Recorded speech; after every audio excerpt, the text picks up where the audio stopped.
What would Holiday Barbie have worn in 1694? A mantua, of course. The revolutionary gown that changed the world. Ken, do you like my fondage?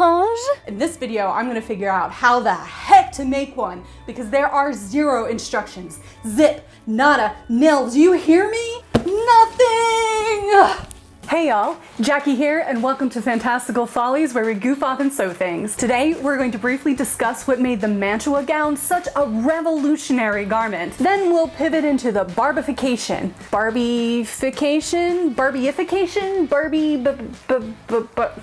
Whatever, you know what I mean. Get ready, get set, get plastic. The Mantua Revolution. Vive la Revolution! In the early 17th century, gowns were highly structured and generally served as support garments as well as outer garments. These were all made by tailors, which was, like almost all things, a male-dominated industry. Enter the robe de chambre. Translating roughly into bedroom gown, robe de chambre were essentially formal versions of bathrobes, loose-fitting gowns that one could throw over your stays and petticoats to receive guests informally in the home. Think Victorian tea gowns. Same concept. These gowns were originally constructed from one long rectangle with the sleeves cut in line, and then everything was pleated down to fit the individual. The revolution started in the 1670s, with these early mantuas quickly gaining in popularity. Women even began to wear them out of the house.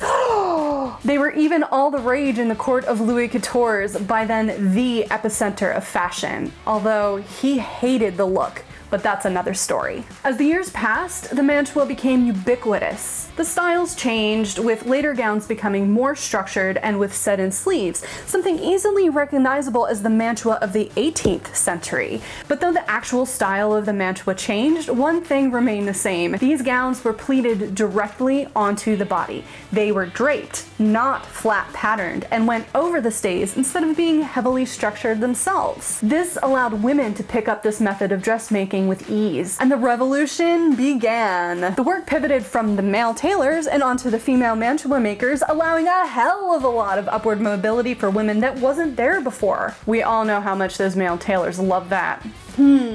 I wonder why. But the funny thing is, they allowed it because they dismissed the mantua as a passing fad. Oh, those silly women! Who wants unstructured gowns? They'll be back and begging us for structure in no time. Except we didn't, did we? The concept of an unstructured gown over structured undergarments still endures to this very day. This gown entirely changed the course of dressmaking. Take that, patriarchy! That's right, friends. 1694 Barbie is a feminist icon. How's that for irony? Making the mantua. Here's the problem. There are only two mantuas that anyone has bothered to document the construction of. One is the rectangle version dated from about 1708, though it's the earlier construction. That's in the old Patterns of Fashion one at the very back. And the other is the wool embroidered one at the Met, which has been outlined in Norah Waugh's The Cut of Women's Clothes. The one in Patterns of Fashion has some notes on construction, but no scale, and it's less detailed than the other ones in the book. The one in the Norah Waugh book has nothing. Oh, sorry, I lied. It says the petticoat has 13 pleats on each side. Thanks a lot, Norah. Thanks a freaking lot. And because nobody does 17th century, there really aren't any good comprehensive instructions on how to make these things. There are a couple of blogs and one video, but for this visual learner, I just can't see what's happening in the resources currently available. So from here on out, we are 100% pulling things out of the backside, y'all. Let's see if we can make it work. I'm opting to do the Waugh mantua because I like the set-in sleeves better, but I'm going to use the instructions in the Arnold book as well as... That's right, folks. That's how long I've been planning this project, that I bought it at the same time as the English gown for Bowie back in like the summer of 2021. Now, this pattern, I think, is just a weirdly scaled up version of the one in the Arnold book because it's based on the same gown. I will say it does have some very good information, historical background, etc. at the beginning. One thing that these patterns really do well. Still don't recommend them though. Okay, I think the best way to tackle this is just to take it one step at a time. Allons-y! Yesterday, off camera, I cut out and assembled my paper pattern for this mantua. I am completely working in the dark right now. I have no idea how this is going to fit, and there is no guideline to where I could figure it out. So I'm kind of just guessing here. Now, originally, I was not going to do a mock-up of this.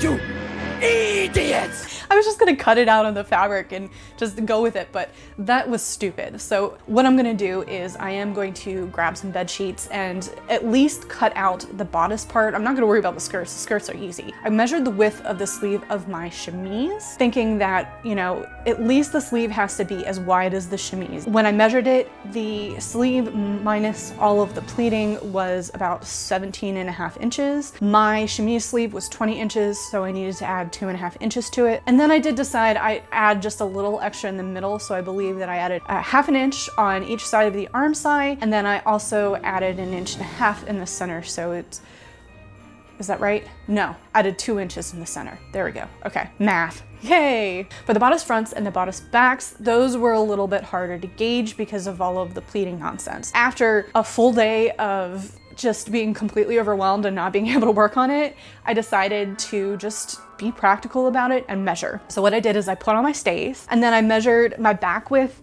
and my front width right under the arms where the arm side is going to be, and took those measurements down onto the pattern and measured the width of the pattern. Both the front and the back, minus the pleat width, were only about 1/2 inch too small, which is the exact measurement that I decided to add on the width of the sleeve. So I'm thinking I'm going to be okay. Obviously, there's a lot of ease and there's a lot of customization that happens in the fitting of this. This is a pretty forgiving pattern. Let's go down, get it cut, and I will come back after I've assembled everything and let you know how we did.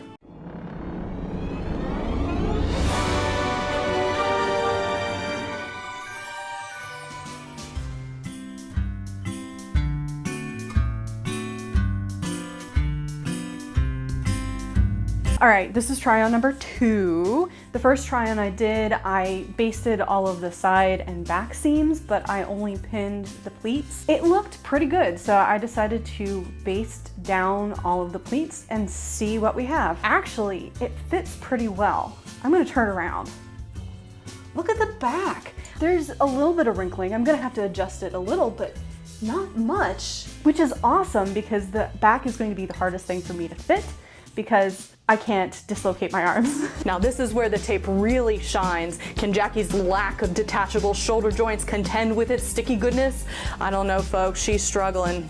So let's talk about the front a little bit. I am very much just at the measurement here of the stomacher and the gown. There is a little bit of wrinkling happening here. Like I said, I am gonna have to adjust this a little bit. I think what I'm gonna do is starting at about here, I'm gonna add about 1 inch to this line, and then I'm going to extend the stomacher by 1 inch. Otherwise, I'm pretty happy with it. The arm, I definitely put the arm on backwards. This is like supposed to be here, so I flipped it inside out. So I'll have to fix that, but I'm pretty happy with the amount of poof we've got. I've got plenty of arm movement, but the arm side isn't too tight. Otherwise, I think we're good to go. Now, the plan for the rest of the day is to get the petticoat as far as I can. My trim is arriving today in the mail. I'm guessing probably later because it's that time of the year. So what I'm gonna do is cut the petticoat, try and assemble the sides and the pocket slits and get it ready for the trim, and then tonight I will try and get the trim on. Let's get to it.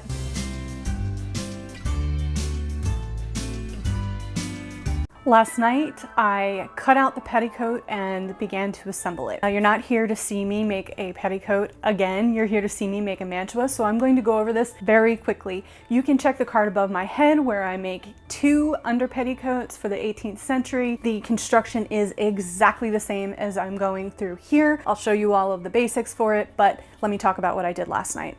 So I did this kind of intuitively. After I cut it out, I assembled the entire thing and then I hemmed it because I wanted to get the full fringe on before I started figuring out what I wanted to do with my trim. Then I laid everything out and just kind of fiddled with the trim that I got, trying to find a design. The second design that I came up with is the one I'm gonna do. I usually like to live with my trim arrangements for a little bit before I make a decision, but I like this so much that it's just gonna be what it is. I do think I'm gonna make it a little bit wider just to give it a bigger punch. Now, some of these petticoats got very, very decorative. I do have some black lace that I think would look really awesome in addition to all of this, but the mantua itself isn't going to be that decorated, and I think that if my petticoat is super crazy and the mantua is not, then there's going to be a weird balance going on. Okay, so the plan for today is to get the base mantua cut out, get all of the pleating marked, and get the back pleating pinned. Let's get going. The first thing I needed to do was figure out the skirts, since I wanted to save paper and not print all that crap out. The back skirt is the same width all the way down, so I used that as a base to measure the rest of the pattern, since a precise width is not provided in the book. Then I used the height guide to determine the length of the train. I did the same for the center back, then used my ruler to measure out the distance in inches of the center front skirt width. Many minutes later. It's 53.5 inches. Let's draw it out. I pinned the pattern down to the fabric. Since my back piece is narrower than my fabric doubled, I decided to cut it on the fold to reduce my seam count. This pattern doesn't come with seam allowance, of course, so I went ahead and added some on the bodice. As a note, I decided not to bother with it on the skirts because they're going to be so long anyway, a ½ inch isn't going to make much of a difference. And I was lazy. To draw the skirts, I picked a point to start and measured down to match my math in the book and just drew a line. The front of the gown was a little trickier because they grayed out at an angle, but I followed the math and it worked out fine. INTJ time! The train of the gown is cut separately and seamed on, if I'm interpreting the pattern correctly, that is. But I've got plenty of fabric, so let's take the INTJ route and just draw the train onto the back of the gown so we have one less step to worry about. The shape of this is a lot like the mullet skirts that were popular a few years ago, so I sort of eyeballed it and didn't bother to measure too hard. Then it was time to snippity snip!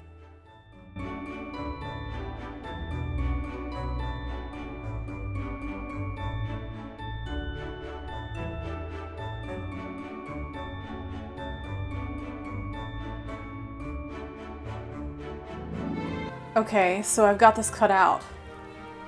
Now what? Materials. I used 8 yards of 60-inch poly taffeta to make the gown. If you're doing a normal length and not training it, 5 should suffice. I used 3 yards of 60-inch poly taffeta to make the petticoat. I used 6 yards of black lace, 4 yards of brown fringe, and 7 yards each of green and gold leaf ribbon. I also got 10 yards of white and gold ribbon to trim the outside of the gown. Everything else I used is from Stash. The hardest part by far in making this dress is the pleating. Because this fabric is dark, I'm using chalk for this and not my friction pens, which is kind of annoying, but you gotta do what you gotta do. I'm using 3 different colors of chalk. White for the seams and general markings, pink for the pleat start, and yellow for the pleat end. I like this tailor's chalk kit. You can find it pretty much at all box stores, and it comes with lots of white and then a bunch of other colors. My only beef with it is that it's kind of chonky and not good for fine detail, but for this, it works great. Make sure you mark everything. It's a pain in the butt and takes a long time, but as I learned doing my Bowie gown, you can really get turned around if you skip even a single letter, especially in the armscye. Here's a close-up of the finished back pleating. I've even marked the direction of the pleats, which will also help confusion when we get to the pleating bit. This was a huge help. Time for the preliminary pleating. We're going to start with the center back. Notice that though the skirt was cut on the fold, I'm still going to have to seam the bodice center back. That's because of this inverted box pleat I'm making here. Alternatively, you could try and cut the whole thing on the fold and just invert the box pleat all the way down the center back. I'm curious how that would look, so if anyone ever tries that, let me know how it turns out. Now onto the pleats in the back. I'm just following my marked lines here. Note that pleating a mantua is specific to the individual, and these pleats are just guidelines. You will have to do some fitting and fiddling to get this right.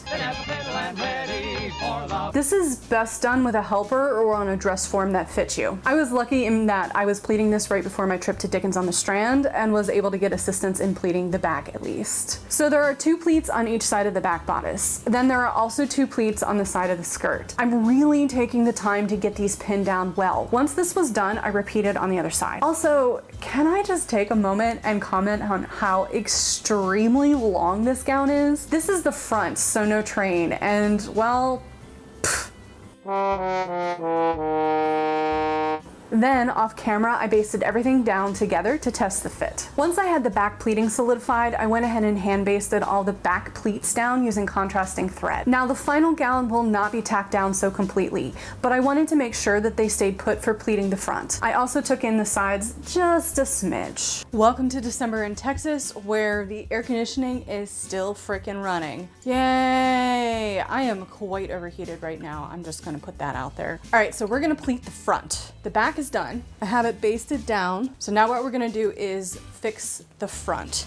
So I've got my stomacher interlining pinned already to my stomacher. So the first thing I'm gonna do, I'm gonna pin this where I want it, down to about here, which is essentially my natural waist. And I'll do the same to the other side.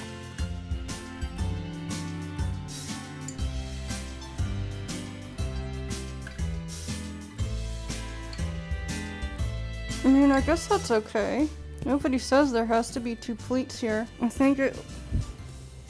Take the pin out of your mouth, Jackie. I think it lays pretty flat without the extra pleat, so I'm just gonna leave it like that. I like the way that looks.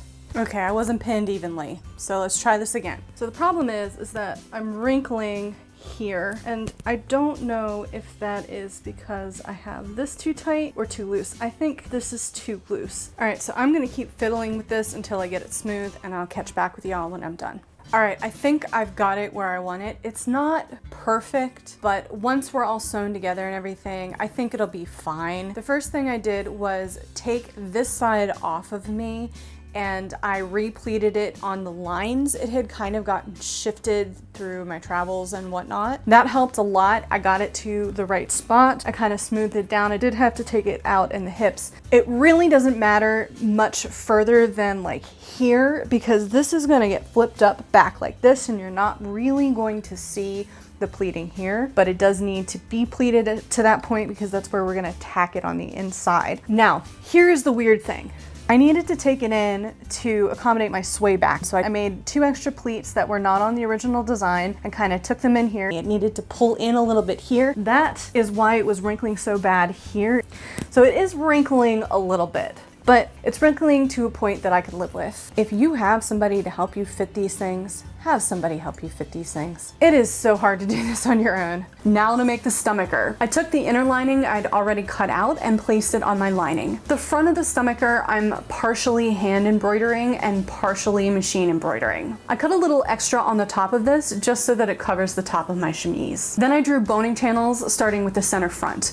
I'm only half boning this since it's decorative and not functional, but it does need some structure. Once the vertical channels were in, I drew a couple of horizontal ones to keep it from crumpling. Then I sanded the edges and stuck those babies in. Once that was done, I sewed around the stomacher with a 1/2 inch seam allowance and ironed off all of my markings. Last night, after I filmed that previous segment, I got all of my kit off and thought about it a little bit and went back and reviewed the footage. I decided that I wasn't quite happy with the way that it looked. But at that point, it was too late in the evening for me to want to get all of my kit back on to test it out. So instead, I finished up the petticoat, got the stomacher together, and made a couple of slight changes on my dress form. One of the big issues here is that it is wrinkling, but it's like wrinkling even on the dress form, and it's wrinkling kind of at the sides. So what I think is one of the major problems is that this is still only basted together. I still think that I need to adjust the fit slightly in the front. Before I do that, I am going to get that taken care of. I also readjusted the pleating so that the back pleat that I need to take in is in a logical place here in the back. And then I hand basted all of the butt pleats down And I also basted down the pleat in the front of the skirt in hopes that that'll give me a better idea of where it's laying. And then I also pinned the front pleats down really well and kind of fiddled with the sides. Here is the completed petticoat. Like I said before,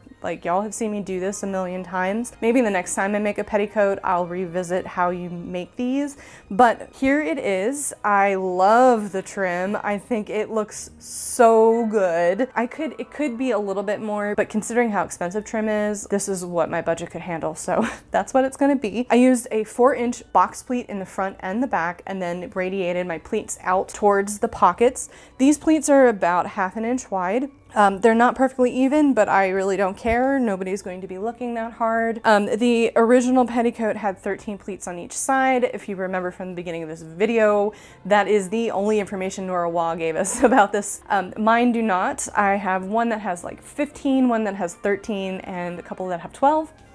But that's how I got it to fit, and I think it looks great, so let's move on. First order of business was to actually seam everything down. I started by removing my basting stitches, then I pinned everything down and sewed it permanently with the machine. One thing I didn't realize when I basted this is that at this point you need to switch from seaming the sides on the inside to seaming on the outside. This is so the seam will be hidden once it's looped up. Once all my seams were stitched, I ironed everything down, including all my basted pleats, which helped the wrinkling immensely. I then turned the front hem under so it stayed neat and tidy. You will flip the hem around like you flip the side seams. Turning the seam from one side to another is kind of tricky. I don't think I did it quite successfully either with the seam or the hem, but oh well. Does anyone know of a neat way to do that? Let me know in the comments if you do.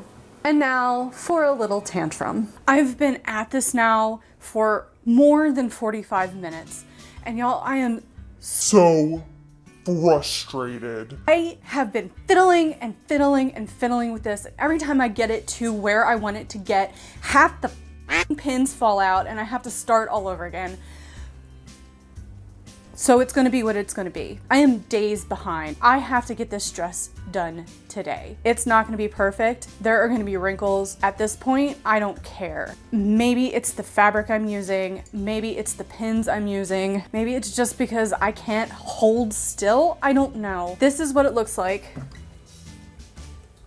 This is what it's gonna be. Let's get down to the board and finish it up. Here's my completed embroidered stomacher front. I based it off of period embroidery. It's pretty, but it's lacking in contrast. So after cutting out a 4-inch strip of red quilting cotton for the belt of my mantua, which I'll just sew with a 1/2-inch seam allowance and turn right side out, I decided to 86 the stomacher for now and make it essentially reversible. So I'll line the other side with a matching red fabric, which is definitely more Holiday Barbie than the other side. Then I'll use my remaining gold leaf ribbon from the bottom of my petticoat to dress it up a little. I mean, Barbies are not subtle creatures. On a similar note, I decided to make contrasting binding as well because bling! Only time constraints kept me from sewing sequins all over this thing, y'all. Now I'm using the machine to stitch the outside of the binding tape, but I will hand stitch the inside down because I don't want it to show on the outside.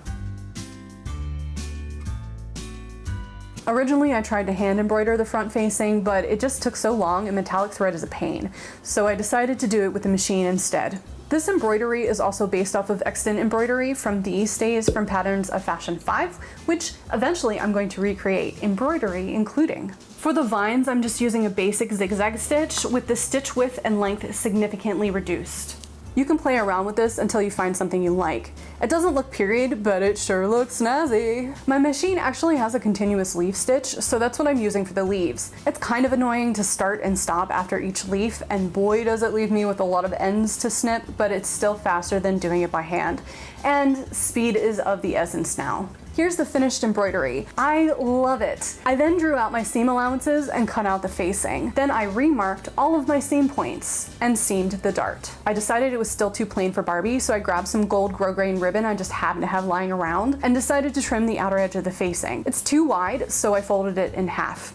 Seems a little wasteful, I guess, but this piece of ribbon has been in the way on my sewing table for like a year, so I'm happy to get rid of it finally. Once that was sewn, I sewed the whole facing to the inside of the mantua front. Now I'm going to clip my corners and turn it out so it is visible from the outside. This is kind of like a bosom cuff. Now that was sewn on, I could finally fix the shoulder seams. This bit is kind of confusing and I'm not sure I did it right, but basically you match the lettered points from the pattern to each other, pleating the fabric in between until it matches.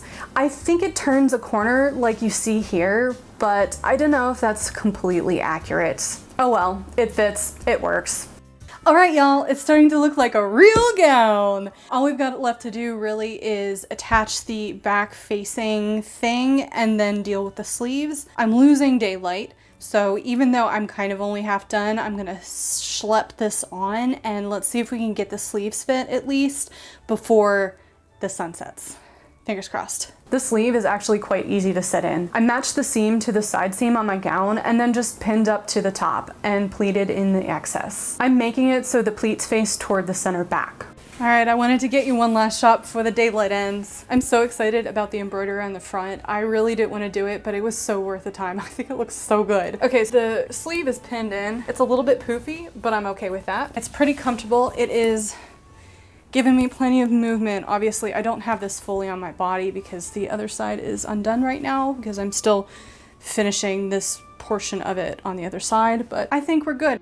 The raw edges of the back of the gown are finished with a little strip of fabric. I'm not exactly sure how this is supposed to go on, but I seamed them down the center back, then pinned them to the back of the gown with seam allowances. I'm setting it a little slower than originally planned because I think it'll match the top of the front facing better. I'll seam this with the machine, then flip it over and hand stitch to the other side. To tack down the pleats, I'm following the Patterns of Fashion Mantua instructions because there is nothing in the Waugh book.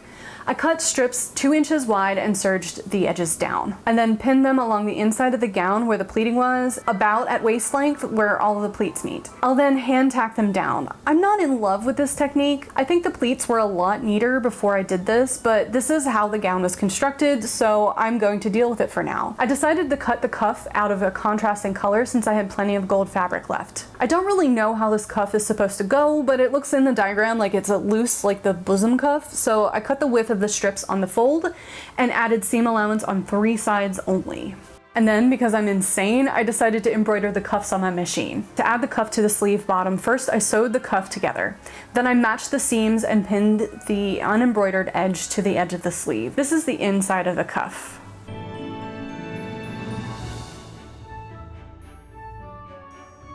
Once it was sewn, I flipped the seam allowance up and flipped the front of the cuff down and pinned them together so that all the raw seam allowance was encased by the cuff. I basted that on the machine and then added the last of my light green and gold trim to the end. Trim worthy of Barbie for sure. Finally, one last press to crisp up my edges. Here's a completely half-assed way of making self-fabric buttons. I cut 2 circles with a 5/8 inch circle in the center. I stuffed it with fluff. Then I sewed it shut until it looked vaguely button-shaped. Yay! And here is the deranged face of a sewist at 11 p.m. who is insanely proud of some very shitty buttons.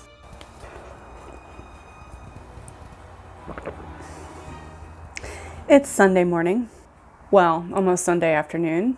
I was up till midnight last night working on this mantua. I got almost everything done. The last thing I need to do to finish this is put on my last bit of trim. I couldn't do that last night because it was midnight and I didn't want to get the machine out. I have 10 yards of like gold and white piping that I need to put on the edges of my gown. That was not happening last night.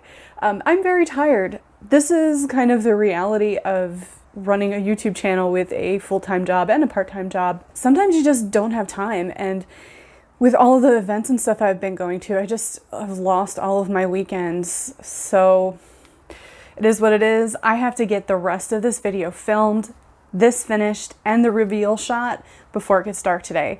So I'm just gonna power through it. I don't think I filmed this before, so I just wanna show you the inside of the actual skirts of this gown. So what I've done is I've hemmed it on the inside like a normal hem would be, down to what I'm calling point F, which is essentially the bottom of the pleats on the front. And then it turns because, like the seams that I showed you earlier in this video, this is going to get pulled up through the back, and so you're actually going to be looking at the inside of this garment. That's why it's important, if you're making a mantua, to use fabric that is the same on both sides, or you're going to have to line the inside because you're actually going to see the inside more than the outside.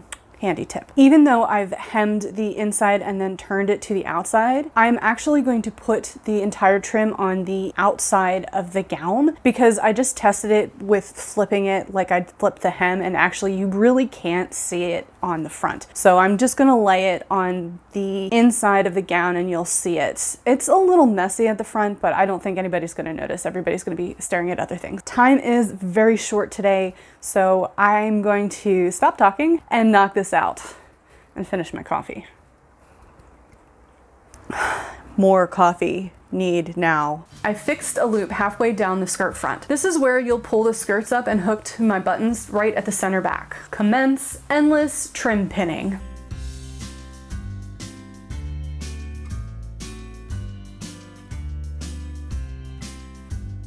And then, because I'm short on time and not on trim, I decided to add it to the rest of the ding dang gown.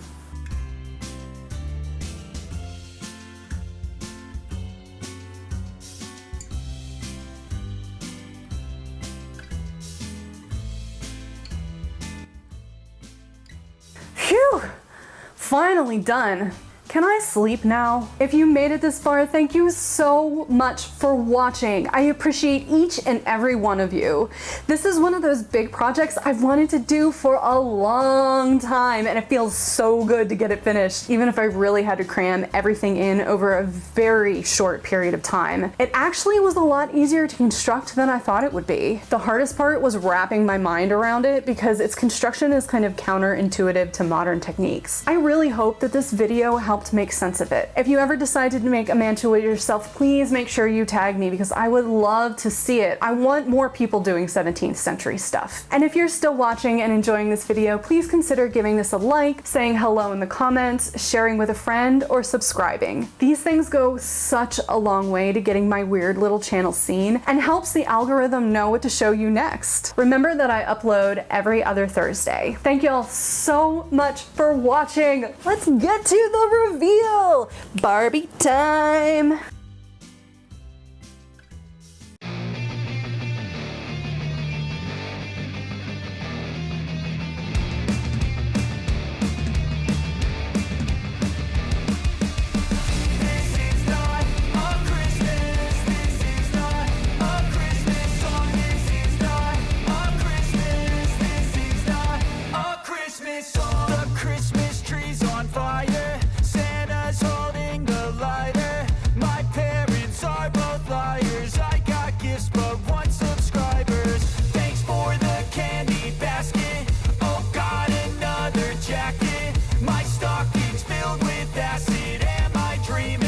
Just happened.